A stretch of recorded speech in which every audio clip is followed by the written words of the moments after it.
Praise Lord. രതീഷാണ്. എല്ലാ price church കുടുംബാംഗങ്ങളും സന്തോഷത്തോടും സുഖത്തോടും സമാധാനത്തോടും കൂടെ ആയിരിക്കുന്നു എന്ന് കർത്താവിൽ വിശ്വസിക്കുന്നു. ഞങ്ങളും ദൈവകൃപയാൽ നിങ്ങളുടെയൊക്കെ പ്രാർത്ഥനകളുടെ ഫലമായി സന്തോഷത്തോടും സുഖത്തോടും സമാധാനത്തോടും കൂടെ തന്നെ ആയിരിക്കുന്നു.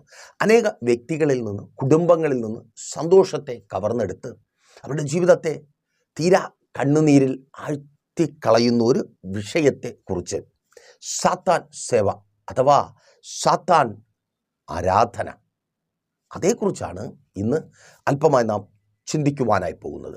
ഈ വിഷയം വളരെ കാലിക പ്രസക്തമാണെന്ന് എനിക്ക് മാത്രമല്ല, എന്നെ കേൾക്കുന്ന നിങ്ങൾക്കും അറിയാം. കാരണം 4-5 വർഷങ്ങൾക്ക് മുമ്പ് ഈ വിഷയത്തെക്കുറിച്ച് നിങ്ങൾ കേട്ടിട്ടുണ്ടെങ്കിൽ, ഞാനത് അനുഭവിച്ചിട്ടുള്ളതാണ്.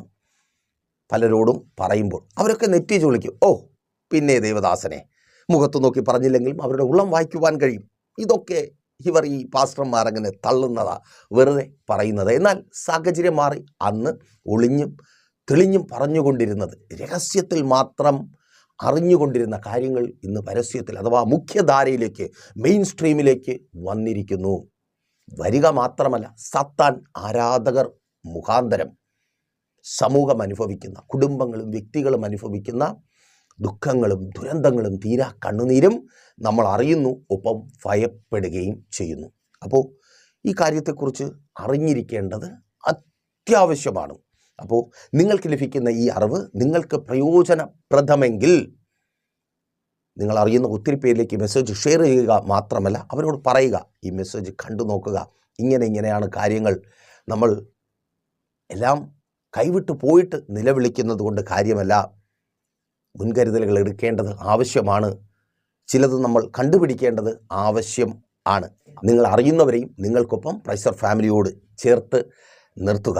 അങ്ങനെ അസത്യ നമസ്കാരികളിൽ നിന്ന്, സാത്താൻ സേവകരിൽ നിന്ന് സത്യദൈവത്തെ ആരാധിക്കുന്ന ഒരു കൂട്ടത്തെ നമ്മുടെ കുടുംബങ്ങൾക്കകത്ത്, തലമുറകൾക്കകത്ത്, ദേശത്തിൽ നമ്മുടെ പ്രിയപ്പെട്ടവരുടെ ഇടയിൽ നമുക്ക് എഴുന്നേൽപ്പിക്കുവാനായി കഴിയും. ഒന്നാമതായി, എന്താണ് സാത്താൻ ആരാധനയെന്ന് നമ്മൾ ചിന്തിക്കും. രണ്ടാമതായി, എങ്ങനെ സാത്താൻ ആരാധകരെ തിരിച്ചറിയുവാൻ കഴിയും. അതിലും പ്രധാനപ്പെട്ട കാര്യം, എന്തുകൊണ്ട് നമ്മുടെയൊക്കെ കുടുംബങ്ങളിലെ, അത് തന്നെ വിശ്വാസികളായിരിക്കുന്ന, എന്തിനേറെ പറയുന്നു, ഈ കഴിഞ്ഞ നാളുകളിൽ നമ്മൾ കേട്ട സംഭവങ്ങളെ മുൻനിർത്തി പറഞ്ഞാൽ, സഭയിൽ പോകുന്ന, ആരാധന കൂടുന്ന, വളരെ ആക്റ്റീവായ, എന്തിന് സങ്കീർത്തനം പോലും പ്രബോധിപ്പിക്കുന്നവർ പോലും സാത്താൻ ആരാധകരായി മാറുന്നു. അപ്പോൾ സാത്താൻ ആരാധകനായ ഒരു വ്യക്തി മാറിക്കഴിഞ്ഞാൽ, സാത്താനെ ഒരു വ്യക്തി ആരാധിച്ചു തുടങ്ങിയാൽ, ചില ലക്ഷണങ്ങളിലൂടെ അത് കണ്ടെത്തുവാൻ കഴിയും. ആ ലക്ഷണങ്ങൾ എന്തൊക്കെയാണ്? അതിലുപരിയായി എങ്ങനെ സാത്താൻ ആരാധകരായവരെ തിരികെ ജീവിതത്തിലേക്ക് സത്യനമസ്കാരികളായി ദൈവത്തെ ആരാധിക്കുന്നവരാക്കി മാറ്റുവാൻ കഴിയും. അതുമാത്രവുമല്ല, അവിധത്തിൽ സാത്താനെ ആരാധിക്കുന്നവരായി, സാത്താൻ സേവക്കാരായി നമ്മുടെ തലമുറകൾ, നമ്മുടെ പ്രിയപ്പെട്ടവർ മാറാതെ എങ്ങനെ അവരെ വിശ്വാസത്തിൽ ഉറപ്പിച്ച് നിർത്തുവാൻ കഴിയും. ഇതേക്കുറിച്ചൊക്കെയാണ് ഇന്ന് നമ്മൾ ചിന്തിക്കുവാനായി പോകുന്നത്. പ്രത്യേകം ഒരു കാര്യം കൂടെ ആവർത്തിച്ച് പറയട്ടെ. ഇത് ഒരുപക്ഷെ എൻ്റെ വീട്ടിലില്ല, എൻ്റെ ജീവിതത്തിൽ അങ്ങനെ സംഭവിച്ചിട്ടില്ല, അതുകൊണ്ട് ഇനി സംഭവിക്കത്തില്ല എന്ന് പറഞ്ഞ് നിങ്ങൾ മാറി നിൽക്കരുത്. ഇതൊരു മുന്നറിയിപ്പാണ്, ഈ കാലഘട്ടം നൽകുന്ന മുന്നറിയിപ്പ്. ഈ മെസ്സേജ് നിങ്ങൾ സീരിയസ് ആയി എടുക്കുക. അപ്പോൾ സാത്താൻ ആരാധന അഥവാ സാത്താൻ സേവ, ഇത് ഇന്നോ ഇന്നലെയോ തുടങ്ങിയതല്ല. എന്ന് ദൈവത്തെ ആരാധിക്കുവാൻ മനുഷ്യൻ തുടങ്ങിയോ അന്നു മുതൽ, അല്ലെങ്കിൽ അതിനു മുമ്പേ തന്നെ അവൻ സാത്താനെയും ആരാധിച്ചിരുന്നു. അറിഞ്ഞുകൊണ്ടല്ല, മറിച്ച് ദൈവമെന്ന പേരിൽ മനുഷ്യൻ സാത്താനെ അഥവാ പിശാചിനെ ആരാധിച്ചിരുന്നു. തെളിവ് വിശുദ്ധ വേദപുസ്തകം തന്നെയാണ്. ദുഷ്കർമ്മങ്ങൾ, മന്ത്രവാദങ്ങൾ, ആഭിചാരങ്ങൾ നമുക്കറിയാം, നമുക്ക് ചുറ്റും നമ്മൾ കേൾക്കുന്ന പദങ്ങളാണ്, അല്ലേ? അവർ ദൈവമെന്ന പേരിൽ സാത്താനെ ആരാധിച്ചു കൊണ്ടിരുന്നു. എന്നാൽ 1966 സാൻ ഫ്രാൻസിസ്കോയിൽ ആൻഡൻ സാൻഡൻ ലാവേ എന്ന് പറയുന്ന ഒരു വ്യക്തി രഹസ്യത്തിൽ, അല്ലെങ്കിൽ വ്യക്തമായി തിരിച്ചറിയുവാൻ കഴിയാതെ സാത്താനെ ആരാധിച്ചു കൊണ്ടിരുന്നവരെ, അങ്ങനെയല്ല, നിങ്ങൾ സാത്താനെയാണ് ആരാധിക്കുന്നത്, അതുമാത്രവുമല്ല സാത്താനെയാണ് ആരാധിക്കേണ്ടത് എന്ന് പറഞ്ഞ് സാത്താൻ ആരാധന ആരംഭിക്കുന്നു. പരസ്യമായി തന്നെ ദൈവത്തെ ആരാധിക്കുന്ന ആരാധനാലയങ്ങൾ പോലെ സാത്താനെ ആരാധിക്കുന്ന ആരാധനാലയങ്ങൾ യൂറോപ്യൻ കൺട്രീസിൽ രൂപപ്പെടുന്നു. ഒത്തിരി ആലയങ്ങൾ, സാത്താനെ ആരാധിക്കുന്ന ആരാധനാലയങ്ങൾ തുടങ്ങപ്പെടുന്നു. സാത്താൻ ബൈബിൾ ഉണ്ടാകുന്നു. വിശുദ്ധ വേദപുസ്തകം ദൈവത്തെ ആരാധിക്കേണ്ടതിൻ്റെ ആവശ്യകതയും സത്യവിശ്വാസികളും സത്യനമസ്കാരികളുമായി സന്മാർഗങ്ങളിൽ തികവുള്ളവരായി സമൂഹത്തോടും വ്യക്തികളോടും കടമകൾ നിറവേറ്റുവാൻ പ്രാപ്തിയുള്ളവരുമായി എങ്ങനെ ജീവിക്കാമെന്ന് പഠിപ്പിക്കുമ്പോൾ അവരെന്നെ സ്നേഹിച്ച് അവരെൻ്റെ ദുഃഖങ്ങളിൽ കൈത്താങ്ങായി അല്ലേ എങ്ങനെ ജീവിക്കാമെന്ന് പഠിപ്പിക്കുമ്പോൾ ഇതിന് നേരെ വിപരീതമായി ജഡത്തിൻ്റെ ഇഷ്ടങ്ങളെ തൃപ്തിപ്പെടുത്തുവാൻ ദുഷ്കാമ ക്രോധ മോഹങ്ങളിൽ അതിൽ സന്തോഷം കണ്ടെത്തുവാൻ പഠിപ്പിക്കുന്നതാണ് സാത്താൻ ബൈബിളും സാത്താൻ മതവും. നമുക്കെല്ലാം ജഡത്തിൻ്റെതായ ഒത്തിരി ഇച്ഛകളുണ്ട്, ആഗ്രഹങ്ങളുണ്ട്. ലൈംഗികത, അമിതമായ ലൈംഗികത, എന്തിനോടുമുള്ള ആർത്തി, എന്തിൽ നിന്നും എനിക്ക് സുഖം അനുഭവിക്കണം, എനിക്ക് മാത്രം സുഖം അനുഭവിക്കണം, എനിക്ക് മാത്രം സന്തോഷം അനുഭവിക്കണം, ഞാൻ മാത്രം സന്തോഷമായിരിക്കണം എന്ന ചിന്ത, എന്ന ആ തിന്മ, അത് തന്നെ ആ ഡെവിളിഷായിട്ടുള്ള തോട്ട്, പിശാചിൻ്റെ ഉച്ഛിഷ്ടം, അതെല്ലാം നമ്മുടെ ജീവിതത്തിലുണ്ട്.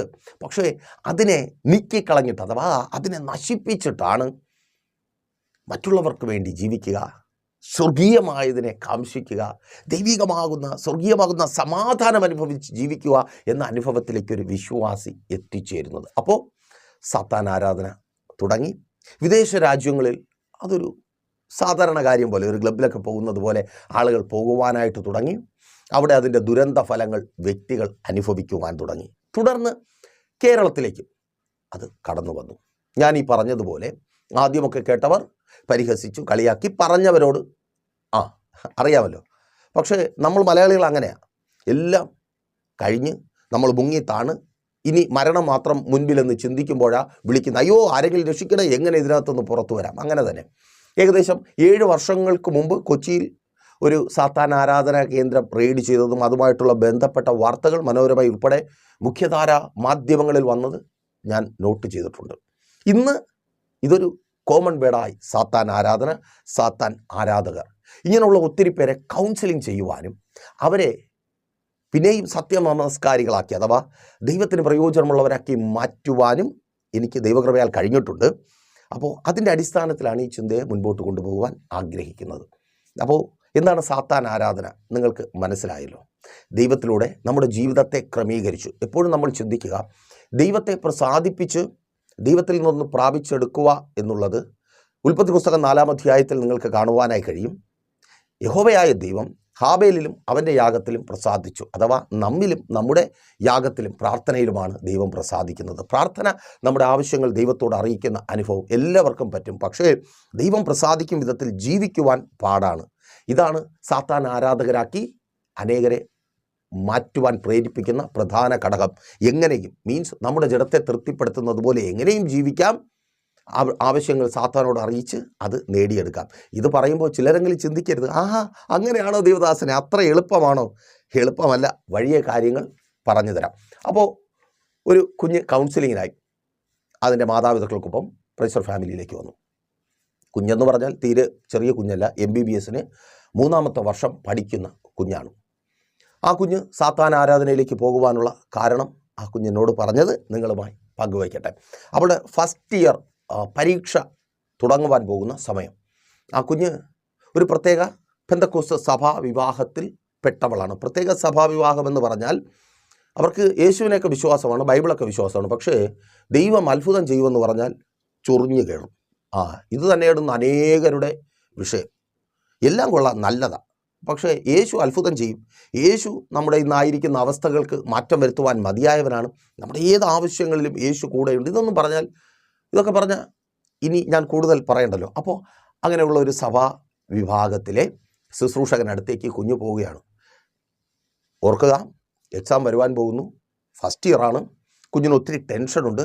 ആ കുഞ്ഞു പോയിട്ട് അവിടുത്തെ ശുശ്രൂഷകനോട് പറയുകയാണ്, പാസ്റ്റർ എനിക്ക് ഭയങ്കര ടെൻഷനാണ്, പാസ്റ്റർ എനിക്ക് വേണ്ടി പ്രാർത്ഥിക്കണം, എൻ്റെ യേശുവപ്പായോട് പ്രാർത്ഥിക്കണം, എനിക്ക് ജയിക്കണം, ജയിച്ചില്ലെങ്കിൽ ഭയങ്കര ബുദ്ധിമുട്ടാണ്. അറിയാമല്ലോ പഠിക്കുന്ന കുഞ്ഞുങ്ങളുടെ കാര്യം. അപ്പോൾ ഉടനെ ഈ ദേവദാസൻ ചിരിച്ചുകൊണ്ട്, അടുത്തൊക്കെ ആൾക്കാരുണ്ട്, പരിഹസിച്ച് ചിരിച്ചുകൊണ്ട് പറയുന്നു, പിന്നെ നിന്നെ പരീക്ഷയിൽ ജയിപ്പിക്കുന്ന ജോലിയല്ലേ യേശുവിനുള്ളത്? പരീക്ഷയ്ക്ക് ജയിക്കണമെങ്കിൽ നീ വേണമെന്ന് പറഞ്ഞ് വരുന്നു പഠിക്കണം, അല്ലാതെ യേശുവിന് നിന്നെ പരീക്ഷയ്ക്ക് ജയിപ്പിക്കുക എന്നുള്ളതല്ല ജോലി. എന്നിട്ട് പുള്ളി അങ്ങ് ക്ലാസ് എടുക്കുവാനായിട്ട് തുടങ്ങി. യേശു ഈ ഭൂമിയിൽ വന്ന ഉദ്ദേശങ്ങളൊക്കെ എങ്ങനെ. ആ കുഞ്ഞങ്ങ് വല്ലാതെ തളർന്നുപോയി. ആ കുഞ്ഞിന് അന്ന് വരെ ഉണ്ടായിരുന്ന ഒരു ചിന്ത, യേശുപ്പായി എന്നോട് കൂടെയുണ്ട്, എൻ്റെ എല്ലാ ആവശ്യത്തിനും യേശുപ്പായി കൂടെ കാണും, ഈ പരീക്ഷയിലും എനിക്ക് ജയിക്കുവാൻ യേശുപ്പായി കൃപ തരും. ആ കുഞ്ഞ് വിഷമത്തോടെ തിരികെ പോയി. ചില ദിവസങ്ങൾ കഴിഞ്ഞപ്പോൾ ഈ കുഞ്ഞിനോട് കൂടെ പഠിക്കുന്ന ചില കുട്ടികൾ ഇവളെ സമീപിച്ചു. ഇവളുടെ വിഷമം കണ്ടിട്ട് അവർ പറഞ്ഞു കൊടുത്തത് ഇങ്ങനെയാണ്: നിന്നോട് യേശു ഈ അവസ്ഥയിൽ നിന്ന് അല്ലെങ്കിൽ ഈ പരീക്ഷ ജയിക്കുവാൻ നിന്നെ സഹായിക്കില്ല എന്നല്ലേ ആ മനുഷ്യൻ പറഞ്ഞുള്ളൂ. യേശു സഹായിക്കത്തില്ല, പക്ഷേ ഈ ഭൂമിയിലുള്ള നമ്മുടെ ആവശ്യങ്ങൾക്ക് പരിഹാരം വരുത്തുവാൻ കഴിയുന്ന ഒരുവനുണ്ട്. അവനെ ആരാധിച്ചാൽ നിശ്ചയമായും നിനക്ക് ജയിക്കുവാനായിട്ട് കഴിയും. ആ കുഞ്ഞിന് ഭയങ്കരമായിട്ടുള്ളൊരു സന്തോഷം വന്നു. അതാർക്കായാലും അങ്ങനെയാണല്ലോ. നമ്മുടെ പ്രശ്നത്തിനൊരു പരിഹാരം കിട്ടുമെന്ന് കാണുമ്പോൾ അവർ ഈ കുഞ്ഞിനെ ഒരു അപ്പാർട്ട്മെൻറ്റിൽ വെച്ച് രഹസ്യമായി നടക്കുന്ന സാത്താൻ ആരാധനയിലേക്ക് കൊണ്ടുപോയി. അപ്പോൾ ഈ കുഞ്ഞിന് ആദ്യം അത് ഉൾക്കൊള്ളുവാൻ കഴിയില്ല. പക്ഷേ ദൈവവചനത്തിൽ നിന്ന് തന്നെ അവർ ഈ കുഞ്ഞിനോട് സംസാരിച്ചു. സാത്താനാണ് ഈ ഭൂമിയിലുള്ള സകല നന്മകളും സകല ഐശ്വര്യവും അനുഗ്രഹവും മഹത്വവും മനുഷ്യന് പ്രദാനം ചെയ്യുവാൻ കഴിയുക എന്ന് ദൈവവചനത്തിൻ്റെ അടിസ്ഥാനത്തിൽ അവർ ആ കുഞ്ഞിനെ പറഞ്ഞ് പഠിപ്പിച്ചു. മത്തായിയുടെ സുവിശേഷം 4-ാം അധ്യായം 8-9 വാക്യങ്ങളുടെ അടിസ്ഥാനത്തിലും ലൂക്കോസിൻ്റെ സുവിശേഷം 4-ാം അധ്യായം 6-7 വാക്യങ്ങളുടെ അടിസ്ഥാനത്തിലും. അവിടെ നമുക്കറിയാം, ലൂക്കോസിൻ്റെ സുവിശേഷം 4-ാം അധ്യായം 6-7 വാക്യങ്ങളിൽ ഇങ്ങനെയാണ് രേഖപ്പെടുത്തിയിരിക്കുന്നത്. യേശുവിനോട് പിശാച് പറയുന്ന വാക്കുകളാണ്: ഈ അധികാരമൊക്കെയും അതിൻ്റെ മഹത്വവും നിനക്ക് തരാം, അത് എങ്കൽ ഏൽപ്പിച്ചിരിക്കുന്നു, എനിക്ക് മനസ്സുള്ളവന് ഞാൻ കൊടുക്കുന്നു, നീ എന്നെ നമസ്കരിച്ചാൽ അതെല്ലാം നിൻ്റേതാകും. 5-ാമത്തെ വാക്യത്തിൽ പിശാച് യേശുവിനെ ഉയർന്നൊരു മലയിൽ കൊണ്ടുപോവുകയാണ്. എന്നിട്ട് അതിൻ്റെ മുകളിൽ നിർത്തി ചുറ്റുപാടുമുള്ളതെല്ലാം കാണിച്ചു കൊടുക്കുക. നീണ്ടു പരന്ന് കിടക്കുന്ന വയലുകളുണ്ട്, മേച്ചൽ പുറങ്ങളുണ്ട്, അവിടെ മേയുന്ന മാടുകളുണ്ട്, രാജ്യത്തിൻ്റെ സമ്പത്തുണ്ട്, സമൃദ്ധിയുണ്ട്, ഐശ്വര്യവും പേരുമുണ്ട്. അപ്പോൾ പിശാച് പറയുക, ഇതെല്ലാം എങ്കൽ ഫലമേൽപ്പിച്ചിരിക്കുന്നു, ഇത് നിനക്ക് തരുവാൻ. ആരോടാണ് പറയുന്നത്? യേശുവിനോടാണ് പറയുന്നത്. നിനക്ക് തരുവാൻ എനിക്ക് അധികാരമുണ്ട്, നീ എന്നെ നമസ്കരിക്കുക, അഥവാ എന്നെ ആരാധിക്കുക. അപ്പോൾ ഈ കുഞ്ഞു നോക്കിയപ്പോൾ ശരിയാണ്, അതാണ്ടേ അങ്ങനെയാണല്ലോ എഴുതിയിരിക്കുന്നത്. ആ പാസ്റ്റർ പറഞ്ഞത് ഇത് തന്നെ. അവൻ പോലും അറിയാതെ, ആമേൻ, ചില ശുശ്രൂഷകർ, ചില വിശ്വാസ ശ്രേഷ്ഠന്മാരെന്ന് പറഞ്ഞ് പേരെടുത്ത് നടക്കുന്ന ചിലർ പോലും അറിയാതെ പിശാചിൻ്റെ ഏജൻറ്റുമാരായി, പിശാചിൻ്റെ ശുശ്രൂഷകരായി അവർ മാറിയിരിക്കുന്നു. ഇതേ വാക്കുകൾ അവർ ആവർത്തിച്ച് പറഞ്ഞുകൊണ്ടിരിക്കുക.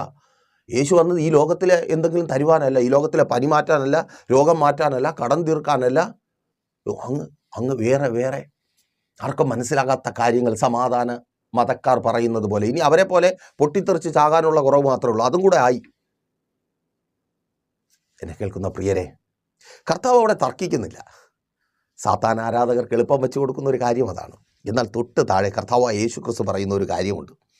4-ാം അധ്യായം 8-ാമത്തെ വാക്യത്തിൽ, നിൻ്റെ ദൈവമായ കർത്താവിനെ മാത്രം നമസ്കരിക്കുക, നിൻ്റെ ദൈവമായ കർത്താവിനെ മാത്രം ആരാധിക്കുക. ആ മറുപടിയിലെല്ലാം ഉണ്ട്. പക്ഷേ അവിടേക്ക് ഇറങ്ങിച്ചെല്ലുവാൻ ഈ പ്രശ്നത്തിലായിരിക്കുന്ന അനേകർക്ക് പറ്റത്തില്ല. ഈ കുഞ്ഞിനെ പോലെ ആ കുഞ്ഞതൊക്കെ വിശ്വസിച്ചു. ശരിയാണ്, സാത്താനെ ആരാധിച്ചാൽ എല്ലാം നടക്കും. ആ സാത്താൻ വർഷിപ്പിൽ പങ്കെടുക്കുവാനായി തുടങ്ങി. മെഡിസിൻ പഠിക്കുന്ന കുഞ്ഞാണ്, ശ്രദ്ധിക്കുക. ആ കുഞ്ഞ് സങ്കടത്തോടെ എന്നോട് പറഞ്ഞ കാര്യമാണ്. ഞങ്ങളെ സാത്താനെ ആരാധിക്കുവാൻ തുടങ്ങിയതിനു ശേഷം, കൗൺസിലിങ്ങൊക്കെ കഴിഞ്ഞ ശേഷം ആ കുഞ്ഞ് പറഞ്ഞതാ, ഞങ്ങളുടെ ആരാധന രീതി പഠിക്കുവാൻ തുടങ്ങുന്നതിന് മുമ്പ് വിശുദ്ധ വേദപുസ്തകം ഞാൻ എൻ്റെ മാറോട് ചേർത്ത് എൻ്റെ ഓർമ്മ വെച്ച നാൾ മുതൽ, അറിയാമല്ലോ, അങ്ങനെ കൊണ്ട് നടന്ന വിശുദ്ധ വേദപുസ്തകത്തിൽ ചവിട്ടിയിട്ടാണ് ഞാൻ പഠിക്കുവാൻ തുടങ്ങുന്നത്. നേരം പുലർന്ന് ഞാൻ എഴുന്നേൽക്കുന്നത് എൻ്റെ കട്ടിലിൻ്റെ അടിയിൽ നിന്ന് ഒരു അഡീഷണൽ സ്റ്റെപ്പ് പോലെ ബൈബിൾ വലിച്ച് മുമ്പിട്ട് അതിൽ ചവിട്ടിയിട്ടാണ്. എനിക്ക് അങ്കിളിനോട് പറയുവാൻ കഴിയത്തില്ല. ഒരു പെൺകുഞ്ഞ് അവളുടെ മാതാപിതാക്കളുടെ അടുക്കൽ നിന്ന് പറഞ്ഞ ആ വാക്കുകൾക്കിടയിൽ നിന്ന് എനിക്കത് വായിച്ചെടുക്കുവാൻ കഴിഞ്ഞു. ഞാൻ എൻ്റെ മുറിക്കകത്ത് ചില പാപപ്രവർത്തികളിൽ ഏർപ്പെട്ടതുപോലും ഈ വിശുദ്ധ വേദപുസ്തകത്തിന് മുകളിൽ കാൽ വെച്ചിട്ടാണ്. അങ്ങനെ സാത്താനെ സേവിക്കണം, അങ്ങനെ സാത്താനെ പ്രസാദിപ്പിക്കണമെന്നാണ് സാത്താൻ ആരാധനക്കാർ എന്നെ പഠിപ്പിച്ചത്. അങ്ങനെ ആ കുഞ്ഞ് സാത്താൻ ആരാധനയിലേക്ക് വീണു. അവൾക്കെല്ലാം കൊടുക്കും എന്ന് അവർ പറഞ്ഞു കൊടുത്ത സാത്താനെ ആരാധിക്കുവാനായി തുടങ്ങി. സാത്താൻ്റെ ഇഷ്ടങ്ങൾ ചെയ്യുവാനായിട്ട് തുടങ്ങി. ആ കുഞ്ഞിനോട് ഞാൻ പറഞ്ഞു കൊടുത്തു, മോളെ, അവിടെ കൊണ്ട് തീരുന്നതല്ല, അവർ പറഞ്ഞു തരുന്നതല്ല സത്യം. എന്തുകൊണ്ടാണ് യേശു പറഞ്ഞത് സാത്താൻ അതെല്ലാം കൊടുക്കാമെന്ന് പറഞ്ഞപ്പോൾ എന്നാൽ ഇരിക്കട്ടെ എന്ന് പറയാതെ എന്തുകൊണ്ടാണ് യേശു പറഞ്ഞത് നിന്റെ ദൈവമായ കർത്താവിനെ മാത്രം നമസ്കരിക്കുക, ആരാധിക്കുക? കാരണം വിശുദ്ധ വേദപുസ്തകം അത് വ്യക്തമായി പറയുന്നുണ്ട്. ആവർത്തന പുസ്തകം 28-ാം അധ്യായം 1-2 വാക്യങ്ങൾ വായിക്കുമ്പോൾ അവിടെ നിങ്ങൾക്ക് ഈ വിധത്തിൽ കാണുവാൻ കഴിയും. എന്നെ കേൾക്കുന്ന നിങ്ങൾക്കത് സുപരിചിതമാണ്. ഇത് നിങ്ങളുടെ വിശ്വാസ ജീവിതം മുൻപോട്ട് പോകുവാൻ, ദൈവത്തിൽ ആശ്രയിച്ച് ഉറച്ചു നിൽക്കുവാൻ വളരെ ആവശ്യമാണ്. ഞാൻ ഈ പറയുന്ന വാക്യങ്ങളൊക്കെ വലിയ അക്ഷരത്തിൽ എഴുതി നിങ്ങളുടെ വീട്ടിനകത്ത്, നിങ്ങളുടെ മുറിക്കകത്ത്, നിങ്ങളുടെ സ്റ്റഡി ടേബിളിൻ്റെ ഓപ്പോസിറ്റ് എഴുതി വയ്ക്കുക. ആമേൻ. നോക്കൂ, 28-ാം അധ്യായം 1-2 വാക്യങ്ങളിൽ പറയുന്നത്, നിന്റെ ദൈവമായ യഹോവയുടെ വാക്ക് നീ ശ്രദ്ധയോടെ കേട്ട് ഞാൻ ഇന്ന് നിന്നോട് ആജ്ഞാപിക്കുന്ന അവൻ്റെ സകല കൽപ്പനകളും പ്രമാണിച്ചു നടന്നാൽ. ആമേൻ. മീൻസ് ദൈവത്തിൻ്റെ ഇഷ്ടം ചെയ്ത് ദൈവത്തെ ആരാധിച്ചാൽ. ദൈവത്തിൻ്റെ ഇഷ്ടം എന്താണ്? ഞാനല്ലാതെ മറ്റൊരു ദൈവം നിനക്കുണ്ടാകരുത്. എന്നെ കേൾക്കുന്ന പ്രിയരെ, നിങ്ങൾക്ക് മറ്റൊരു ദൈവം ഉണ്ടാകരുത്. നിങ്ങൾ മറ്റൊന്നിനെയും ആരാധിക്കരുത്. നിങ്ങൾ ദൈവത്തെ ആരാധിക്കുവാനായി സൃഷ്ടിക്കപ്പെട്ടവരാണ്. അവൻ്റെ സാദൃശ്യത്തിലും സ്വരൂപത്തിലും സൃഷ്ടിക്കപ്പെട്ടവരാണ്. അപ്പോൾ അങ്ങനെ ദൈവത്തെ ആരാധിച്ചാൽ എന്താണ് സംഭവിക്കുന്നത്? വചനം പറയുന്നു, നിന്റെ ദൈവമായ യഹോവ നിന്നെ ഭൂമിയിലുള്ള സകല ജാതികൾക്കും മീതെ ഉന്നതമാക്കും, നിന്നെ ഉയർത്തും, നിന്നെ മാനിക്കും. തുടർന്ന് നിങ്ങൾ വായിച്ചു നോക്കുക. സമയം പോകുന്നു എന്ന് കരുതി ആമേൻ ശ്രദ്ധ മാറ്റേണ്ട, വായിച്ചു തന്നെ മനസ്സിലാക്കുക. നിന്റെ ദൈവമായ യഹോവയുടെ വാക്ക് കേട്ടനുസരിച്ചാൽ, അർത്ഥാൽ അവനെ ആരാധിച്ചാൽ ഈ അനുഗ്രഹങ്ങളെല്ലാം നിനക്ക് ശ്രദ്ധിക്കും. പട്ടണത്തിൽ നീ അനുഗ്രഹിക്കപ്പെടും. നിങ്ങൾക്ക് അനുഗ്രഹമുണ്ട്. നിങ്ങളെ അനുഗ്രഹിക്കുവാൻ കഴിവുള്ള ദൈവത്തെക്കുറിച്ചാണ് ഞാൻ നിങ്ങളോട് പറഞ്ഞുകൊണ്ടിരിക്കുന്നത്. വയലിൽ നീ അനുഗ്രഹിക്കപ്പെടും. നിന്റെ ഗർഭഫലവും കൃഷിഫലവും മൃഗങ്ങളുടെ ഫലവും നിന്റെ കന്നുകാലികളുടെ പേരും പിറപ്പും ആടുകളുടെ പിറപ്പും അനുഗ്രഹിക്കപ്പെടും. നിന്റെ കുട്ടയും മാവ് കുഴയ്ക്കുന്ന തൊട്ടിയും അനുഗ്രഹിക്കപ്പെടും. അകത്തു വരുമ്പോൾ നീ അനുഗ്രഹിക്കപ്പെടും, പുറത്തു പോകുമ്പോൾ നീ അനുഗ്രഹിക്കപ്പെടും. നിന്നോട് എതിർക്കുന്ന ശത്രുക്കളെ യഹോവ നിന്റെ മുമ്പിൽ തോൽക്കുമാറാക്കും. അവർ ഒരു വഴിയായി നിന്റെ നേരെ വരും, 7 വഴിയായി നിന്റെ മുൻപിൽ നിന്ന് ഓടിപ്പോകും. യഹോവ നിന്റെ കളപ്പുരകളിലും നീ തൊടുന്ന എല്ലാറ്റിലും നിനക്ക് അനുഗ്രഹം കൽപ്പിക്കും. നിന്റെ ദൈവമായ യഹോവ നിനക്ക് തരുന്ന ദേശത്ത് അവൻ നിന്നെ അനുഗ്രഹിക്കും. നിന്റെ ദൈവമായ യഹോവയുടെ കൽപ്പനകൾ പ്രമാണിച്ച് അവൻ്റെ വഴികളിൽ നടന്നാൽ യഹോവ നിന്നോട് സത്യം ചെയ്തതുപോലെ നിന്നെ തനിക്ക് വിശുദ്ധ ജനമാക്കും. യഹോവയുടെ നാമം നിന്റെ മേൽ വിളിച്ചിരിക്കുന്നു എന്ന് ഭൂമിയിലുള്ള സകല ജാതികളും കണ്ട് നിന്നെ ഭയപ്പെടും. നിനക്ക് തരുമെന്ന് യഹോവ നിന്റെ പിതാക്കന്മാരോട് സത്യം ചെയ്ത ദേശത്ത് യഹോവ നിന്റെ നന്മയ്ക്കായി ഗർഭഫലത്തിലും കന്നുകാലികളുടെ ഫലത്തിലും നിന്റെ നിലത്തിലെ ഫലത്തിലും നിനക്ക് സമൃദ്ധി നൽകും. തക്ക സമയത്ത് നിന്റെ ദേശത്തിന് മഴ നൽകുവാനും നിന്റെ വേലയൊക്കെയും അനുഗ്രഹിപ്പാനും യഹോവ നിനക്ക് തൻ്റെ നല്ല ഭണ്ഡാരമായ ആകാശം തുറക്കും. നീ അനേകം ജാതികൾക്ക് വായ്പ കൊടുക്കും, എന്നാൽ നീ വായ്പ വാങ്ങുകയില്ല.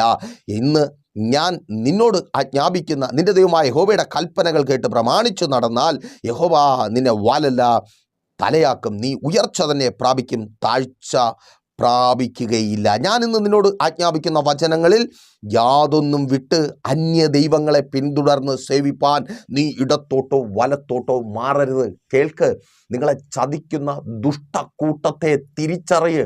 അവർ പറയുന്നത് പോലെയല്ല. വിശുദ്ധ വേദപുസ്തകം പറയുന്നു, നീ ദൈവത്തെ ആരാധിച്ചാൽ നിനക്ക് വേണ്ടതെല്ലാം എൻ്റെ ദൈവം തരും. ഈ 13 വാക്യങ്ങളിൽ വേണ്ടതല്ലാതെ ഒന്നും, ഈ 13 വാക്യങ്ങളിൽ ഓഫർ ചെയ്തിട്ടുള്ളതല്ലാതെ ഒന്നും ഈ ലോകത്ത് ജീവിക്കുവാൻ ഒരു മനുഷ്യന് ആവശ്യമില്ല. പേര് തരും, പെരുമ തരും, ഉന്നതമായ സ്ഥാനമാനങ്ങൾ തരും, അടുക്കളയിൽ സമൃദ്ധി തരും. അഥവാ നിന്റെ അടുക്കളയിൽ ദാരിദ്ര്യം മാറിപ്പോകും. നീ തകർക്കപ്പെടുവാനും താണു പോകുവാനും ദൈവം അനുവദിക്കത്തില്ല. ശത്രുക്കളുടെ മുമ്പിൽ തലകുനിക്കുവാൻ ദൈവം അനുവദിക്കത്തില്ല. നീ ദൈവത്തെ ആരാധിക്കുവാൻ തയ്യാറാകുമെങ്കിൽ, അതെ, ഞാൻ ആ കുഞ്ഞിനോട് പറഞ്ഞു കൊടുക്കുവാനായി തുടങ്ങി. കുഞ്ഞെ, നീ കേട്ടത് അർത്ഥസത്യമാണ്. നീ ചതിക്കപ്പെടുന്നു. പിശാചിൻ്റെ തന്ത്രങ്ങളെ തിരിച്ചറിയാത്ത ഒരു വലിയ കൂട്ടത്തിൽ നീ ആയിരിക്കുന്നു. നീ ചതിക്കപ്പെടുകയാണ്.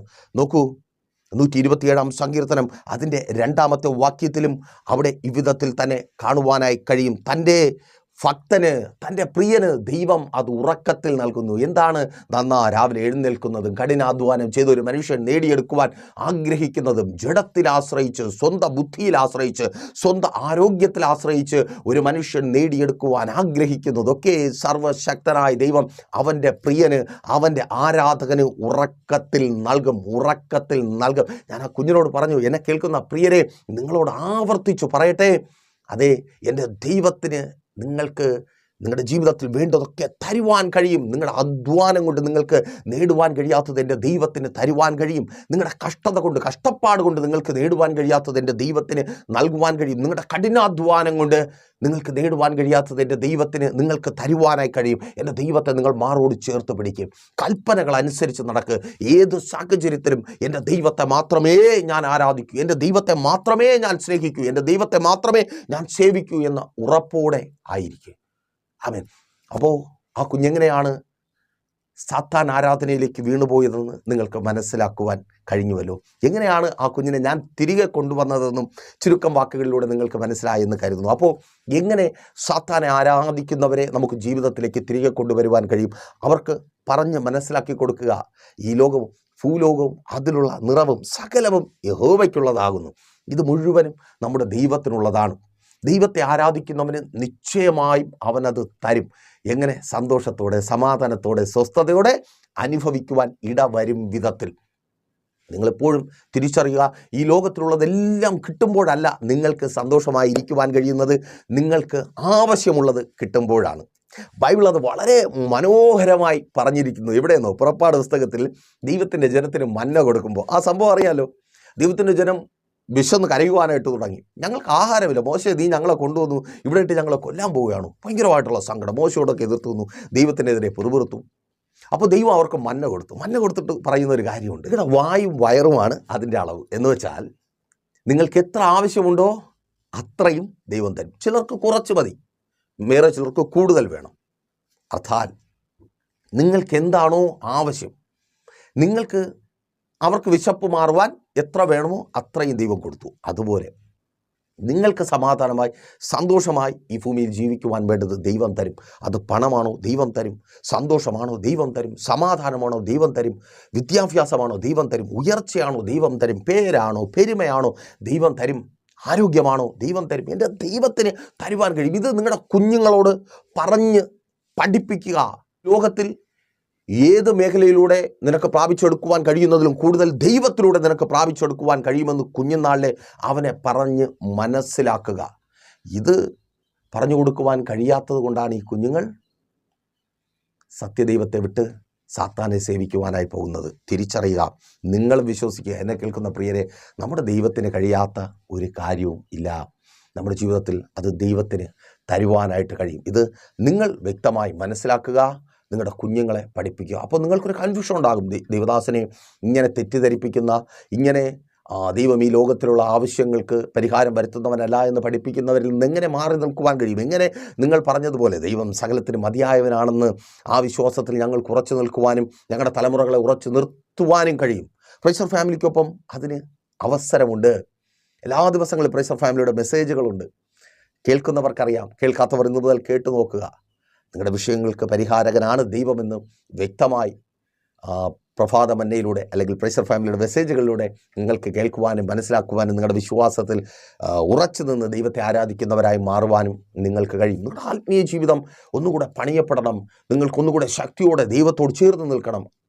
അർത്ഥം പ്രാർത്ഥനയും ഉപവാസവും ആവശ്യം. നിങ്ങൾക്ക് വേണ്ടി മാത്രം, നിങ്ങളുടേതായ വിഷയങ്ങൾക്ക് വേണ്ടി മാത്രം ഈ വിധത്തിൽ ദൈവം നിങ്ങൾക്ക് ഓഫർ ചെയ്തിരിക്കുന്നത് പേരാകട്ടെ, പെരുമയാകട്ടെ, ആത്മീക ഭൗതിക നന്മകളാകട്ടെ, ഉയർച്ചയാകട്ടെ, വായ്പ വാങ്ങുന്ന അനുഭവത്തിൽ നിന്ന് കൊടുക്കുന്ന അതേ ആ അനുഭവങ്ങളാകട്ടെ പ്രാപിക്കുവാൻ നിങ്ങൾ ആഗ്രഹിക്കുന്നു. പ്രൈസർ ഫാമിലിക്കൊപ്പം ചേർന്ന് നിങ്ങളുടെ വിഷയത്തിന് വേണ്ടി മാത്രമായ ഒരു ഉപവാസം ക്രമീകരിക്കുവാൻ നിങ്ങൾ ലോകത്തിൻ്റെ ഏത് ഭാഗത്തായിരുന്നാലും പ്രൈസർ ഫാമിലിക്കൊപ്പം ചേർന്ന് ഉപവസിക്കുവാനും പ്രാർത്ഥിക്കുവാനും അവസരമുണ്ട്. അതിനായി പ്രൈസർ ഫാമിലിയിലേക്ക് കോൺടാക്റ്റ് ചെയ്യുക. അപ്പോൾ എങ്ങനെ ഈ വിധത്തിൽ സാത്താനെ ആരാധിക്കുന്നവരെ പുറത്തു കൊണ്ടുവരാം, അത് നിങ്ങൾക്ക് മനസ്സിലായി. എന്താണ് സാത്താൻ ആരാധനയെന്ന് നിങ്ങൾക്ക് മനസ്സിലായി. ഇനി സാത്താനെ ആരാധിക്കുന്നവരുടെ ലക്ഷണങ്ങൾ, ഇത് പ്രധാനമായിട്ടും നിങ്ങൾ ശ്രദ്ധിക്കണം. സാത്താനെ ആരാധിക്കുന്നവർ ചില സിംബൽസുകൾ ഉപയോഗിക്കും. ഇപ്പോൾ മുതൽ ഈ സ്ക്രീനിൽ നിങ്ങൾ കാണും. ഇவ்விധത്തിലുള്ള സിംബൽസുകൾ ലോക്കറ്റുകളിലോ മറ്റു പ്രിൻറ്റിങ് കാർഡുകളിലോ അല്ലെങ്കിൽ ടാറ്റൂ ചെയ്തോ നിങ്ങളുടെ പ്രിയപ്പെട്ടവരുടെയും ശരീരത്തിലോ അവർ കൊണ്ടു നടക്കുന്ന എന്തിലെങ്കിലും ഉണ്ടോ എന്ന് നിങ്ങൾ ശ്രദ്ധിക്കുക. ഇത് കുറച്ച് മാത്രമേ ഉൾക്കൊള്ളിക്കുവാൻ കഴിഞ്ഞിട്ടുള്ളൂ, എങ്കിലും പ്രധാനമായി സാത്താൻ ആരാധകർ ഉപയോഗിക്കുന്ന സിംബൽസാണ്. അതുപോലെ വളരെ പ്രധാനമായിട്ട് നിങ്ങൾ ശ്രദ്ധിക്കേണ്ട കാര്യം, തലകീഴായി തൂക്കിയിട്ട കുരിശ്. പലപ്പോഴും നമുക്കത് തിരിച്ചറിയുവാൻ കഴിയത്തില്ല. ഇതുപോലെ കൗൺസിലിങ്ങിന് വന്ന ഒരു സഹോദരൻ, സാത്താൻ ആരാധകനായി മാറിയ സഹോദരൻ, ആ സഹോദരനെ കാണുമ്പോൾ കാഴ്ചയിൽ തന്നെ ഒരു ഭക്തൻ്റെ എല്ലാ കെട്ടും മട്ടുമൊക്കെ ഉണ്ട്. പക്ഷേ അദ്ദേഹത്തെ തിരിച്ചറിയുവാൻ എനിക്ക് കഴിഞ്ഞത് ഈ സിംബലാണ്, തലകീഴായ കുരിശ്. അപ്പോൾ തലകീഴായ കുരിശ് എന്ന് പറയുമ്പോൾ ഒരു നീണ്ട താഴ്ഭാഗമുണ്ട് നിവർന്ന കുരിശിന്, അങ്ങനെയല്ലേ? ഒരു വെർട്ടിക്കലായ ലൈനും ഒരു ഹൊറിസോണ്ടലായ ലൈനും. ഈ വെർട്ടിക്കലായ ലൈനിൻ്റെ താഴത്തെ ഭാഗം ഇത്തിരി നീളം കൂടുതലായിരിക്കും, പക്ഷേ സാത്താൻ്റെ കുരിശിന് നേരെ തിരിച്ചായിരിക്കും. എന്നാൽ ഈ അധിക നീളം കാണത്തില്ല, ചെറിയ വ്യത്യാസം മാത്രമേ കാണത്തുള്ളൂ സാത്താൻ ആരാധകരുടെ കുരിശിനും. അപ്പോൾ അത് മാലയിലൊക്കെ തൂക്കിയിട്ടിരുന്നാൽ നമ്മൾ വലുതായിട്ട് ശ്രദ്ധിക്കത്തില്ല, എന്നാൽ സൂക്ഷിച്ച് നോക്കണം അങ്ങനെ തന്നെയാണോ. അതുപോലെ കഴുത്തിൻ്റെ ഈ ഭാഗത്തായി 5 പോയിൻ്റുള്ള നക്ഷത്രങ്ങൾ, അത് ടാറ്റൂ ചെയ്തിരിക്കും. അത് സാത്താനെ പ്രസാദിപ്പിക്കുന്ന വലിയൊരു കാര്യമായിട്ട് അവർ കാണുന്നുണ്ട്. കഴുത്തിൻ്റെ ഈ ഭാഗത്തായിട്ട് ടാറ്റൂ ചെയ്തിരിക്കുന്ന അനുഭവം. അതുപോലെ രക്തത്തിൽ പ്രസാദിക്കുന്നവരാണ് സാത്താൻ എന്നാണ് അവർ പഠിപ്പിക്കുന്നത്. ശരീരത്തിൻ്റെ പല ഭാഗങ്ങളും മുറിച്ച് ഒരു കുഞ്ഞ്, ഈ കുഞ്ഞെന്ന് പറയുമ്പോൾ ഞാനങ്ങനെ പറയുന്നു, അതൊരു ആത്മീയ പിതാവെന്ന നിലയിൽ ഞാൻ അവർക്കൊക്കെ ഇന്ന് അങ്ങനെയാണ്, അതുകൊണ്ട് ഞാൻ പറയുന്നതാണ്. പ്രായമുള്ളവരൊക്കെ തന്നെയാണ് കേട്ടോ. അവൻ്റെ കൈയുടെ പെരുവിരലിൻ്റെ ഈ ഭാഗത്ത് എന്നും ഒരു മുറിവ്, എന്നും ഉണങ്ങാത്ത മുറിവ്. അപ്പോൾ കുറേ ദിവസമായപ്പോൾ അവൻ്റെ അമ്മ അത് ശ്രദ്ധിച്ചു. ആ കുഞ്ഞ് എന്നും മുറിവുണ്ടാക്കി തൻ്റെ കയ്യിലെ ലോക്കറ്റിലെ ആ സിംബലിന് അഥവാ ആ സാത്താന് ചോര കൊടുക്കുന്നതാണ്. ഇങ്ങനെ ചെറിയ കാര്യങ്ങളായിരിക്കാം നമുക്ക് തുടക്കത്തിൽ ശ്രദ്ധിച്ചാൽ മാത്രം മനസ്സിലാക്കുവാൻ കഴിയുന്ന കാര്യങ്ങൾ. കുറേ കഴിയുമ്പോൾ ഇതൊക്കെ വെളിച്ചത്തിൽ വരും. അപ്പോൾ സാത്താൻ ആരാധകരായി കഴിഞ്ഞാൽ എന്താണ് സംഭവിക്കുന്നത്? ഇവർ ഒറ്റപ്പെടൽ ആഗ്രഹിച്ചു തുടങ്ങും. പൊതു ചടങ്ങുകൾ പങ്കെടുക്കത്തില്ല, വീട്ടിൽ 4 പേര് കൂടുന്നിടത്ത് വന്നിരിക്കത്തില്ല, ഒറ്റയ്ക്കിരിക്കണം. ഇവരുടെ ആഗ്രഹം മൊത്തം ഒറ്റയ്ക്കിരിക്കണം. ഒരുപാട് സമയം മുറിയടച്ചിരിക്കുക, സ്വയത്തിലേക്ക് തിരിയും. എൻ്റെ കാര്യം, എൻ്റെ ഇഷ്ടം, ഞാൻ ഞാൻ ഞാൻ എന്ന് പറഞ്ഞ് അതിന് മാത്രം പ്രിഫറൻസ് കൊടുത്തുകൊണ്ടിരിക്കും. ചിലരൊക്കെ അധികമായിട്ട് ഞാനെന്ന് പറയുമ്പോൾ തിരിച്ചറിഞ്ഞോളൂ. അത് സ്റ്റേജിൽ നിന്ന് പറഞ്ഞാലും ബൈബിൾ എടുത്തു വെച്ച് പറഞ്ഞാലും ഒക്കെ ശരി തന്നെ. അതുപോലെ തന്നെ ഇപ്പോൾ ദൈവത്തിൻ്റെ അത്ഭുതങ്ങളെക്കുറിച്ച് പറയുമ്പോൾ അതിനെ നിഷേധിക്കുക, പ്രാർത്ഥനകൾക്ക് വിമുഖത കാട്ടുക, ഇനി വന്നിരുന്നാൽ തന്നെ അലക്ഷ്യമായിട്ടിരിക്കുക. അതിലേറ്റവും പ്രധാനപ്പെട്ട കാര്യം മാതാപിതാക്കളോട് വൈരാഗ്യത്തോടെ പെരുമാറുക. ഈ സാത്താൻ ആരാധനയുടെ തുടക്കം മുതൽ തന്നെ നിങ്ങൾക്ക് ഒരു കുഞ്ഞിനെ അല്ലെങ്കിൽ ഒരു വ്യക്തിയെ വീക്ഷിച്ചാൽ നിങ്ങൾക്ക് മനസ്സിലാക്കുവാനായിട്ട് കഴിയും. മാതാപിതാക്കളോട് ഭയങ്കരമായ വൈരാഗ്യം, അവരെ കൊല്ലുവാനുള്ള വൈരാഗ്യം. അതെ, ചില കുഞ്ഞുങ്ങളുടെയൊക്കെ കണ്ണ് കാണുമ്പോൾ തന്നെ അറിയാൻ പറ്റും, ഇപ്പോൾ ഇവനെ കൊല്ലും എന്നുള്ള മൈൻഡിൽ വൈരാഗ്യം. അത് പ്രധാനമായിട്ടും നിങ്ങൾ ശ്രദ്ധിക്കണം. കാരണം ഈ മാതാപിതാക്കളുടെ അനുസരണമാണ് വിശുദ്ധ വേദപുസ്തകത്തിലെ, പ്രത്യേകിച്ച് പുതിയ നിയമത്തിലെ ആദ്യ കൽപ്പനയായിട്ട് അപ്പോസ്തലനായ പൗലോസ് കുഞ്ഞുങ്ങളോട് പറയുന്നത്. എഫേസ്യർക്കെഴുതിയ ലേഖനം 6-ാം അധ്യായം 1-2 വാക്യങ്ങൾ. ആദ്യ കൽപ്പന എന്താ? മാതാപിതാക്കളെ അനുസരിക്കുക. അത് ലംഘിച്ചു കഴിഞ്ഞാൽ, അനുസരണക്കേട് കാണിച്ചാൽ എന്ത് സംഭവിക്കും? അവർ ദീർഘായുസ്സോടുകൂടെ ഇരിക്കത്തില്ല.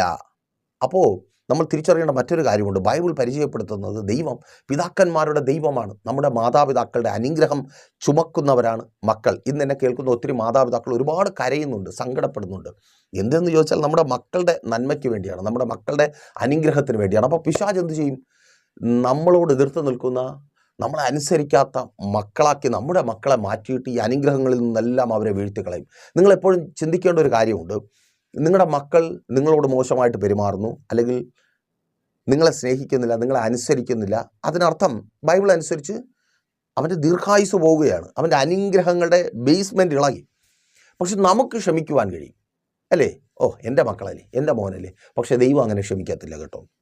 നിങ്ങളോട് നിങ്ങളുടെ മക്കൾ എതിർക്കുന്നു എങ്കിൽ, നിങ്ങളെ അവർ സ്നേഹിക്കാതിരിക്കുന്നുവെങ്കിൽ, നിങ്ങളെ ബഹുമാനിക്കാതിരിക്കുന്നുവെങ്കിൽ, നിശ്ചയമായും പറയട്ടെ, ദൈവം ആ വിഷയത്തോട് കോംപ്രമൈസ് ചെയ്യത്തില്ല. അവർ ശിക്ഷിക്കപ്പെടും, അവരുടെ ദീർഘായുസ് നഷ്ടപ്പെടും, അവരുടെ ആരോഗ്യം നഷ്ടപ്പെടും, അവരുടെ സന്തോഷം നഷ്ടപ്പെടും. ഇനി ഞാൻ വിട്ടുപോയൊരു കാര്യം കൂടെ ഒന്ന് പറയട്ടെ. ദൈവം എല്ലാം തരുമെന്ന് പറഞ്ഞപ്പോൾ ഞാൻ പഴയ നിയമത്തിലെ കാര്യങ്ങളാണ് പറഞ്ഞത്. അപ്പോൾ ചിലർക്കെങ്കിലും ഒരു ചിന്ത വന്നു കാണും, ഓ ഇതൊക്കെ പഴയ നിയമത്തിൽ, എന്നാൽ പുതിയ നിയമത്തിൽ അങ്ങനെ അല്ലല്ലോ. അങ്ങനെയും പറഞ്ഞുകൊണ്ട് ഹൂഡായിപ്പ് സ്വാമിമാർ വരും. സ്വാമിമാരെന്ന് പറഞ്ഞത് തെറ്റിദ്ധരിക്കേണ്ട, സ്വാമിമാർ വീണ്ടും നല്ലവരാ. നോക്കിയേ, നമ്മുടെ കർത്താവായ യേശുക്രിസ്തു 3.5 വർഷക്കാലം ചെയ്ത ശുശ്രൂഷ മുഴുവനും ഞാൻ ഈ പറഞ്ഞ ദൈവം ഭൂമിയിലെ ഓരോ വിഷയങ്ങൾക്ക്, മനുഷ്യനുണ്ടാകുന്ന ഓരോ വിഷയങ്ങൾക്ക് പരിഹാരം വരുത്തുവാൻ മതിയായവനെന്നുള്ളതിൻ്റെ വ്യക്തമായ പുതിയ നിയമം വെളിപ്പെടുത്തലാണ്. രോഗസൗഖ്യം ഈ ഭൂമിയിലെ ആവശ്യം, അത് യേശു കൊടുത്തു. ദാരിദ്ര്യം ഈ ഭൂമിയിലെ ആവശ്യം, അത് യേശു മാറ്റി. വിശപ്പ് ഈ ഭൂമിയിലാണ്, യേശു അത് മാറ്റി. രോഗങ്ങൾ ഈ ഭൂമിയിലാണ്, അത് യേശു മാറ്റി. ഈ ഭൂമിയിൽ എന്തൊക്കെ ആവശ്യങ്ങൾ ഒരു മനുഷ്യന് വരുമോ അതെല്ലാം യേശു മനുഷ്യന് മാറ്റി കൊടുത്തു. അപ്പോൾ നമ്മുടെ യേശുവിന് കഴിയാത്തൊരു കാര്യവുമില്ല. അപ്പോൾ തിരികെ വീണ്ടും വന്നേ. അപ്പോൾ ഇത് പ്രധാനമായിട്ട് നിങ്ങൾ ശ്രദ്ധിക്കണം മക്കളെ. എങ്ങനെ നമുക്ക് മനസ്സിലാക്കുവാനായിട്ട് കഴിയും ഇവർ സാത്താൻ ആരാധകനാണോ, അല്ലെങ്കിൽ സാത്താൻ സേവയിലേക്ക് വീണു പോകുന്നുണ്ടോ? ഇനി ഏറ്റവും പ്രധാനപ്പെട്ട ഒരു കാര്യം നിങ്ങൾ മനസ്സിലാക്കിയിരിക്കേണ്ട ഒരു കാര്യം, ഇങ്ങനെയൊക്കെ പറഞ്ഞെങ്കിലും ഇതിലും ചിലർ സാധ്യതകൾ കണ്ടെത്തും. എന്തായാലും സാത്താൻ ഈ ലോകത്തിലുള്ളത്, അല്ലെങ്കിൽ ഈ ലോകത്തിലേക്ക് വേണ്ടത് തരുമല്ലോ. ഇനി ദൈവത്തെ പ്രസാദിപ്പിക്കുവാനുള്ള പാടുപോലെ നമ്മൾ നല്ലൊരു ജീവിതം ഒന്നും നയിക്കണ്ട, എങ്ങനെ ജീവിച്ചാലും കിട്ടുമല്ലോ. ഇപ്പോൾ അമിതമായ ലൈംഗിക ആസക്തിയുള്ളവർ സാത്താനെ ആരാധിച്ച് അമിതമായ ലൈംഗിക സംതൃപ്തി നേടാമെന്ന് ആഗ്രഹിക്കും. അമിതമായി ജഡത്തെ തൃപ്തിപ്പെടുത്തുവാൻ അമിതമായ പലതും ഉപയോഗിച്ച് സന്തോഷങ്ങൾ അനുഭവിക്കുവാൻ ആഗ്രഹിക്കുന്നവർ, മറ്റുള്ളവരെല്ലാം ഉപദ്രവിക്കുവാൻ ആഗ്രഹിക്കുന്നവർ സാത്താനെ സേവിച്ച് സന്തോഷം കണ്ടെത്തുവാനായിട്ട് ശ്രമിക്കും. ഈ 2 കാര്യങ്ങൾ നിങ്ങൾ നോട്ട് ചെയ്തോ. ഒന്ന്, നിങ്ങളെപ്പോഴും മനസ്സിലാക്കേണ്ട ഒരു കാര്യമുണ്ട്, നമുക്കൊരു ശരീരമുണ്ട്. ഈ ശരീരത്തിന് താങ്ങാൻ കഴിയാത്ത സന്തോഷങ്ങളും നമുക്ക് അനുഭവിക്കുവാൻ കഴിയത്തില്ല. അതിപ്പോൾ സാത്താനെ ആരാധിച്ചാലും അനുഭവിക്കാൻ കഴിയത്തില്ല. എനിക്ക് വിശപ്പ് തീരുമ്പോഴേ മാത്രമേ എൻ്റെ വയറ് നിറയ്ക്കാൻ പറ്റത്തുള്ളൂ. എൻ്റെ മുമ്പിൽ ഒരു ലോഡ് ആഹാരമുണ്ടെങ്കിലും എനിക്ക് എൻ്റെ ആവശ്യത്തിൽ കൂടുതൽ കഴിക്കാൻ പറ്റത്തില്ല. അപ്പം ഞാനത് കഴിക്കാൻ ശ്രമിച്ചാലോ?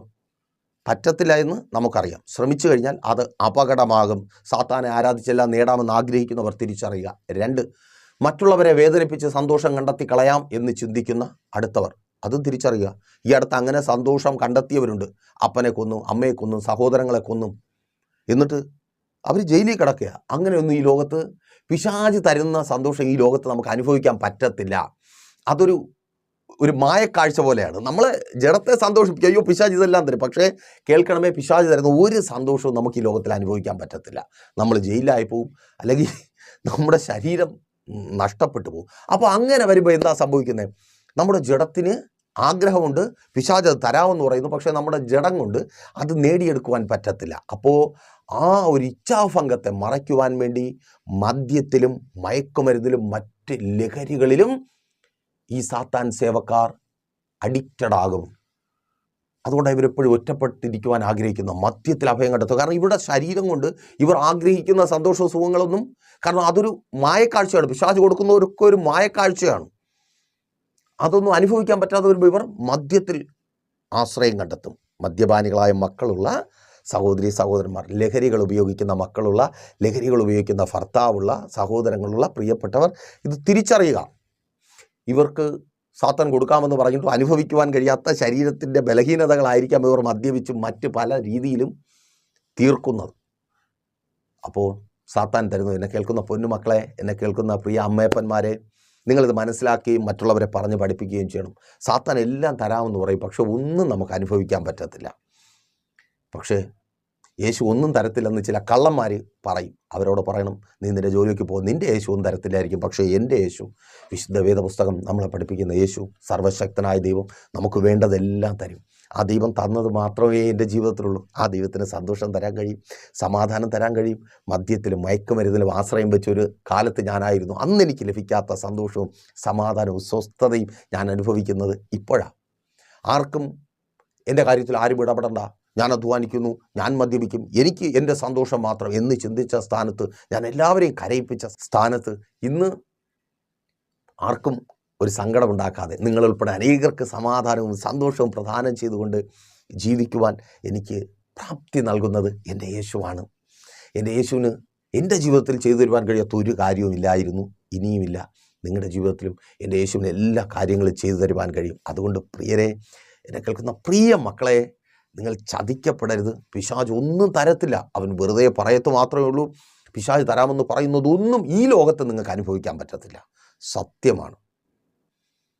നിങ്ങൾ പത്രമാധ്യമങ്ങൾ വായിക്കുക, അത് മനസ്സിലാക്കുക. നിങ്ങളുടെ മാതാപിതാക്കളെ അനുസരിക്കുക, നിങ്ങളുടെ മാതാപിതാക്കളെ സ്നേഹിക്കുക, നിങ്ങളുടെ സമൂഹത്തെ സ്നേഹിക്കുക, അവരെ ചേർത്ത് നിർത്തുക. നമ്മൾ ആർക്കും ഇഷ്ടമല്ല, ദൈവത്തെ സ്നേഹിക്കുന്ന നമ്മൾ ആർക്കും ഇഷ്ടമല്ല. കാരണം ഈ ലോകത്തിൽ വലിയൊരു വിഭാഗം ഈ പിശാചിൻ്റെ ഏജൻറ്റുമാരാണ്. നോക്കൂ, ഇന്നൊരു പെന്തക്കോസുകാരൻ, ഒരു വിശ്വാസി എന്ന് പറഞ്ഞാൽ സമൂഹം അവരെ നിന്ദിക്കും. ഞങ്ങൾ പലയിടങ്ങളിലും പല വിഷയങ്ങൾക്കുമായി പല സർക്കാർ ഓഫീസുകളിലും പോകാറുണ്ട്, പല പോലീസ് സ്റ്റേഷനുകളിലും പോകാറുണ്ട്. അപ്പോൾ അവർക്കൊക്കെ ഒരു പരിഹാസമാണ്. അവർ പരിഹസിക്കുന്നത് അവരുടെ കുറ്റമല്ല. കാരണം അവർക്ക് നമ്മളെ കൊണ്ടൊരു പ്രയോജനമില്ല. രാഷ്ട്രീയക്കാരെ കാണാൻ പോകുമ്പോൾ അവർക്ക് നമ്മളെ കൊണ്ടൊരു പ്രയോജനമില്ല. അവർക്ക് പ്രയോജനമുള്ളത് മദ്യപാനികളിലൂടെയാണ്, ലഹരികൾ ഉപയോഗിക്കുന്നവരിലൂടെയാണ്, ലോട്ടറി എടുക്കുന്നവരിലൂടെയാണ്. എന്തായാലും ഒരു വിശ്വാസി ഈ പറഞ്ഞ ഉടായ്പകളുടെ പിന്നാലെ ഒന്നും പോകത്തില്ല. നമ്മളെ ലോകത്തിന് ആവശ്യമില്ല, നമ്മളെ യേശോപ്പന് മാത്രമേ ആവശ്യമുള്ളൂ. മദ്യപിച്ച് നമ്മുടെ ജീവിതം നശിക്കാതെ, മറ്റുള്ളവരെ ഉപദ്രവിച്ച് ജയിലുകളിൽ ജീവിതം നരകിപ്പിച്ച് തീർക്കാതെ മറ്റുള്ളവർക്ക് സന്തോഷവും സമാധാനവുമായി ജീവിക്കുവാൻ യേശുവിനോടൊപ്പം ജീവിക്കുക. എൻ്റെ യേശുവിന് പൊന്നുമക്കളെ, നിങ്ങൾ ആവശ്യമുണ്ട്. എന്നെ കേൾക്കുന്ന പൊന്നു സഹോദരി സഹോദരന്മാരെ, നിങ്ങൾ ആവശ്യമുണ്ട്. ഒരിക്കൽ കൂടി പറയട്ടെ, നിങ്ങളുടെ ജഡത്തെ നിങ്ങൾ ചിന്തിക്കുന്നത് പോലെ പിശാച് തരാമെന്ന് പറയുന്ന ഒന്നുകൊണ്ട് നിങ്ങൾക്ക് തൃപ്തിപ്പെടുത്തുവാൻ കഴിയത്തില്ല. നിങ്ങളുടെ ജഡത്തിന് പല പരിമിതികളുമുണ്ട്.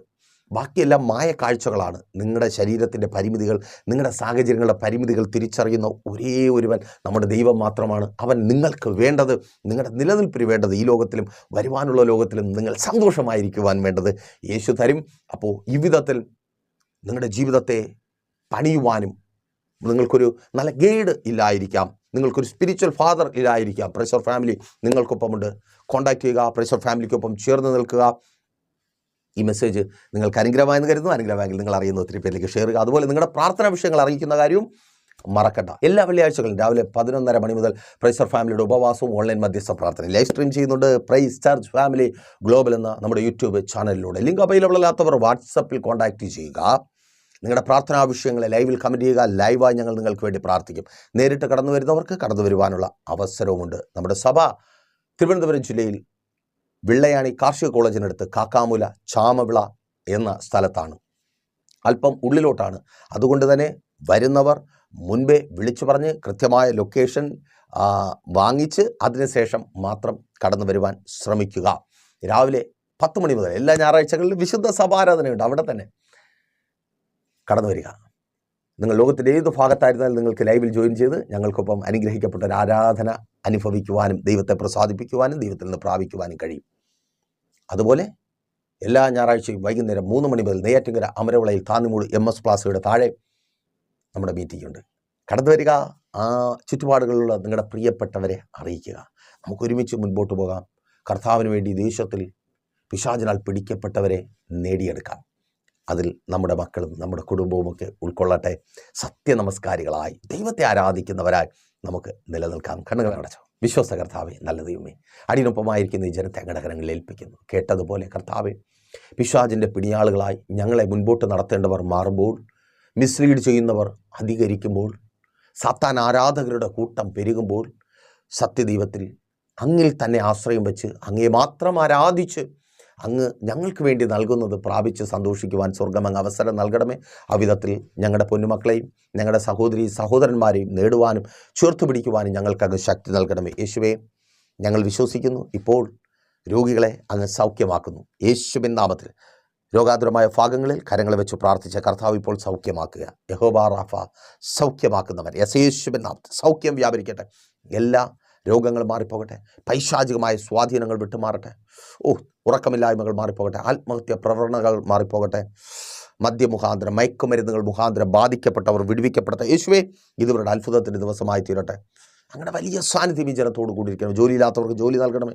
സാമ്പത്തികമായ അഭിവൃദ്ധിയും വിശാലത നൽകണമേ. എല്ലാ ദാരിദ്ര്യവും കടവും മാറട്ടെ. ജപ്തി നോട്ടീസുകൾ മാറിപ്പോകട്ടെ. പലിശക്കടങ്ങൾ മാറിപ്പോകട്ടെ. യേശുവിൻ നാമത്തിൽ കുടുംബജീവങ്ങൾ അനുഗ്രഹിക്കപ്പെട്ട ഭാര്യ ഭർത്താവ് സ്നേഹത്തിൽ ചേർന്ന് വരട്ടെ. ഐക്യതയിൽ ചേർന്ന് വരട്ടെ. കുടുംബങ്ങൾക്കകത്തു നിന്ന്, തലമുറകളിൽ നിന്ന് മദ്യപാന വ്യഭിചാര വെറിക്കൂത്തുകൾ ലഹരികളുടെ ഉപയോഗങ്ങൾ മാറിപ്പോകട്ടെ. തലമുറകളുടെ വിദ്യാഭ്യാസം അനുഗ്രഹിക്കപ്പെടട്ടെ. ഭാവി ജീവിതം അനുഗ്രഹമായി തീരട്ടെ. വിവാഹബന്ധങ്ങൾ നടക്കട്ടെ. വിദേശങ്ങളിൽ കടന്നുപോയി ജോലിയില്ലാതെ ഭാരപ്പെടുന്നവർക്ക് നല്ല ജോലികൾ നൽകണമേ. വിസിറ്റ് വിസകളിൽ കടന്നുപോയവർക്ക് ജോലികൾ നൽകണമേ. വിദേശ രാജ്യത്ത് ഇവർ അനുഗ്രഹിക്കപ്പെടട്ടെ. വിസ സ്റ്റാമ്പ് ചെയ്ത് കിട്ടട്ടെ. പ്രോസസ്സിങ്ങുകൾ നടക്കട്ടെ. PR ലഭിക്കട്ടെ. എല്ലാ പ്രതികൂലങ്ങളും മാറിപ്പോകട്ടെ. ബിസിനസ്സുകൾ ചെയ്യുന്നവർ അനുഗ്രഹിച്ചാട്ടെ. സ്വദേശത്തും വിദേശത്തും ബിസിനസ്സുകൾ ചെയ്യുന്നവർ അനുഗ്രഹിക്കപ്പെടട്ടെ. ഭവനങ്ങളില്ലാതെ ഭാരപ്പെടുന്നവർക്ക് യേശുവേ മനോഹരമായ ഭവനങ്ങൾ നൽകണമേ. വാടക വീടുകളെന്ന് നിരാശകൾ മാറിപ്പോകട്ടെ. വസ്തുക്കൾ വാങ്ങട്ടെ. വാഹനങ്ങൾ വാങ്ങട്ടെ.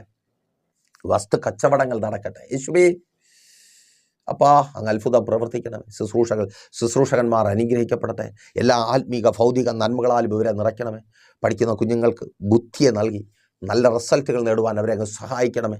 അവരുടെ യൗവനത്തെ തുച്ഛീകരിക്കുവാനോ യൗവനത്തെ ആരും കവർന്നു കളയുവാനോ അങ്ങ് അനുവദിക്കരുത്. പിതാവിൻ്റെയും പുത്രൻ്റെ പരിശുദ്ധാത്മാവിൻ്റെ നാമത്തിൽ ഈ ജനത്തെ അടിയൻ അനുഗ്രഹിച്ച് പ്രാർത്ഥിക്കുന്നു. അനുഗ്രഹമാക്കി പരിപാലിക്കും യേശുവിൻ നാമത്തിൽ തന്നെ. ആമേൻ. അപ്പോൾ മറക്കാതെ നിങ്ങളുടെ വിലയേറിയ അഭിപ്രായങ്ങളും നിർദ്ദേശങ്ങളും ഞങ്ങളെ അറിയിക്കുമല്ലോ. നാളെ പകലും ദൈവനുവെച്ചാൽ നമ്മളിപ്പോൾ ഒരുമിച്ചായിരുന്നു കേട്ടനുഗ്രഹം പ്രാപിച്ച പ്രൈസർ ഫാമിലിയുടെ പ്രഭാതം തന്നെ എന്ന പ്രതിദിന വചന സന്ദേശത്തിനൊപ്പം നമ്മൾ ഒരുമിച്ച് തന്നെ ആയിരിക്കും. അതുവരെയ്ക്കും പ്രിയരെ, have a nice day. Praiser Family Global മിനിസ്ട്രിയുടെ വിശുദ്ധ സഭാരാധന എല്ലാ ഞായറാഴ്ചയും രാവിലെ 10 മണി മുതലും എല്ലാ വെള്ളിയാഴ്ചകളിലും ഉപവാസവും ഓൺലൈൻ മധ്യസ്ഥ പ്രാർത്ഥനയും രാവിലെ 11 മണി മുതലും ഞങ്ങൾ നിങ്ങൾക്കായി ലൈവിൽ പ്രാർത്ഥിക്കുന്നു. നിങ്ങളുടെ പ്രാർത്ഥനാ വിഷയങ്ങൾ കമന്റ് ചെയ്യുക. പ്രൈസർ ഫാമിലി ഗ്ലോബൽ എന്ന നമ്മുടെ യൂട്യൂബ് ചാനലിലൂടെ നിങ്ങൾ ലോകത്തിന്റെ ഏത് ഭാഗത്തായിരുന്നാലും ഞങ്ങൾക്കൊപ്പം ചേർന്ന് പ്രാർത്ഥിക്കുവാനും ആരാധിക്കുവാനും അവസരമുണ്ട്. നേരിട്ട് ആരാധനയിൽ പങ്കെടുക്കുവാനും വിടുതൽ പ്രാപിക്കുവാനും ആഗ്രഹിക്കുന്നവർ ഞായറാഴ്ച രാവിലെ കാർഷിക കോളേജിനടുത്ത് കാക്കാമുല ചാമ്പവിളയിലെ പ്രൈസർ ഫാമിലി വർഷിപ്പ് സെന്ററിലേക്കും ഞായറാഴ്ച വൈകുന്നേരം 3 മണിക്ക് നെയ്യാറ്റിൻകര അമരവിള താന്നിമൂട് സുമംഗലി ഓഡിറ്റോറിയത്തിന് സമീപമുള്ള MS പ്ലാസയിലേക്കും കടന്നു വരിക. നിങ്ങളുടേതായ ഒരു വിഷയത്തിന് വേണ്ടി പ്രാർത്ഥിക്കുവാനും കൗൺസിലിംഗിനുമായി സ്ക്രീനിൽ കാണുന്ന നമ്പറിൽ കോൺടാക്ട് ചെയ്യുക. നിങ്ങൾക്കും ഈ പ്രോഗ്രാം സ്പോൺസർ ചെയ്യുവാനും കർത്താവായ യേശുക്രിസ്തുവിന്റെ സുവിശേഷം അനേകരിലേക്ക് എത്തിക്കുവാനും അവസരമുണ്ട്. പ്രാർത്ഥനയോടെ വിളിക്കുക. ആമേൻ.